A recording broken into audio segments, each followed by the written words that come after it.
வடக்கில் கடத்தொழிலாளர்கள் இருக்கின்றார்கள். එම ජනතාවට අවශ්‍ය වන දීවර වරායල් ටික அவர்களுக்கு தேவையான அந்த இறங்கு துறைகள், දැල්ලාම් පන සාධාරණ මිලකට வலைகள் போன்றவற்றை ஒரு நியாயமான விலையிலே, අයිස් නිෂ්පාදනය කිරීම සඳහා අවශ්‍ය වන පහසුකම් ஐஸ் போன்றவை உற்பத்தி செய்வதற்காக தேவையான අපි ඇති කරලා දෙන්නම්. வசதிகள் நாங்கள் செய்து கொடுப்போம். දීවර කර්මාන්තය ශක්තිමත් කර්මාන්තය බවට පත් කරන්න. கடற்தொழிலை நாங்கள் ஒரு பலம் வாய்ந்த ஒரு துறையாக மாற்றுவோம். අපේ මුහුදේ නීති විරෝධී எமது கடற்பரப்பிலே சட்டவிரோதமாக ආක්‍රමණික දීවරයන් ඉන්නවා. ஆக்கிரமிப்பு மிக்க கடற்தொழிலாளர்கள் මා இருக்கிறார்கள். දන්නවා අපේ නාවික හමුදාව எங்களுக்கு தெரியும் எமது கடற்படை අපේ මුහුද ආරක්ෂා කර ගැනීම විශාල කාර්යයක් කරනවා. எமது கடற்பரப்பை பாதுகாப்பதற்கு பல்வேறு செயற்பாடுகள் ඒ කළ செய்கின்றார்கள். යුතු කාර්යයක්.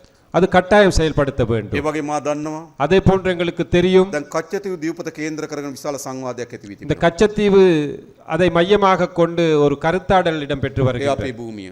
அது எங்களுடைய මා நிலம். අවස කච්චතීව දීපතට එන්න බලාපොරොත්තු වෙනවා. நான் பின்னேரம் கச்சத்தீவுக்கு செல்வதற்கு எதிர்பார்க்கின்றேன். මේ මුහුදත් இந்த கடற்பரப்பு, මේ ගොඩබිමත් இந்த நிலப்பரப்பு, මේ අහසත් இந்த வான்பரப்பு අපේ ජනතාවට අයිති. எமது மக்களுக்கு சொந்தமானது. කිසිවෙකුට எந்த ஒரு நபருக்கும் බලහත්කාරයෙන් හෝ பலவந்தமாக ආධිපත්‍යයෙන් அல்லது ஒரு அதிகாரம் ඔය යටපත් කර ගැනීම සඳහා අපිට දෙන්නේ නැහැ. அதை அடிமைப்படுத்துவதற்கு நாங்கள் இடமளிக்க மாட்டோம். රටේ කොතනක ඉපදුනත් நாட்டில் எந்த ஒரு இடத்திலே මොන பிறந்தாலும், භාෂාව කතා කරත් எந்த ஒரு மொழியை මොන கதைத்தாலும், සංස්කෘතියෙන් ජීවත් වුණත් எந்த கலாச்சாரத்தினுள் එම வாழ்ந்தாலும் ජනතාවගේ අයිතීන් ආරක්ෂා කිරීම அந்த மக்களுடைய உரிமைகளை பாதுகாப்பது රජයක් හැටියට අපේ වගකීමක්. அரசாங்கம் என்ற அடிப்படையிலே அது எங்களது பொறுப்பு.